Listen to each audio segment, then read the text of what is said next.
നിങ്ങൾക്കറിയാമോ 3 type cloud deployment models ആണ് പ്രധാനമായും ഉള്ളത്. അത് ഏതൊക്കെയാണെന്ന് നമുക്ക് നോക്കാം. ഒന്നാമതായി വരുന്നതാണ് പബ്ലിക് ക്ലൗഡ്. വളരെ കോമൺ ആയിട്ട് കമ്പനീസ് യൂസ് ചെയ്യുന്ന ഒരു സിസ്റ്റമാണ് പബ്ലിക് ക്ലൗഡ്. ഇന്റർനെറ്റിലൂടെ സെർവേഴ്സ്, സ്റ്റോറേജ് തുടങ്ങിയ കമ്പ്യൂട്ടിംഗ് റിസോഴ്സസ് ഡെലിവർ ചെയ്യുന്ന പ്ലാറ്റ്ഫോമാണ് public cloud. Microsoft Azure, Amazon web services, Google cloud തുടങ്ങിയവ പബ്ലിക് ക്ലൗഡ് പ്ലാറ്റ്ഫോമുകളാണ്. രണ്ടാമത്തെ ക്ലൗഡ് ഡിപ്ലോയ്മെന്റ് മോഡലാണ് പ്രൈവറ്റ് ക്ലൗഡ്.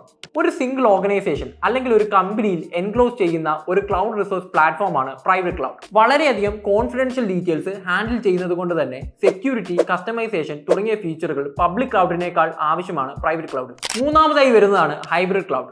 പബ്ലിക് ക്ലൗഡ് പ്ലാറ്റ്ഫോമിന്റെയും പ്രൈവറ്റ് ക്ലൗഡ് പ്ലാറ്റ്ഫോമിന്റെയും കോമ്പിനേഷനാണ് ഹൈബ്രിഡ് ക്ലൗഡ്. മറ്റു രണ്ട് ക്ലൗഡ് കമ്പ്യൂട്ടിംഗ് പ്ലാറ്റ്ഫോമുകളെ അപേക്ഷിച്ച് വളരെ ഫ്ലെക്സിബിളും സ്കെയിലബിളുമായ ക്ലൗഡ് കമ്പ്യൂട്ടിംഗ് പ്ലാറ്റ്ഫോമാണ് ഹൈബ്രിഡ് ക്ലൗഡ്. കൂടുതൽ ഇൻഫോർമേറ്റീവ് വീഡിയോസിനായി ഫോളോ ടെക്നോ.academy.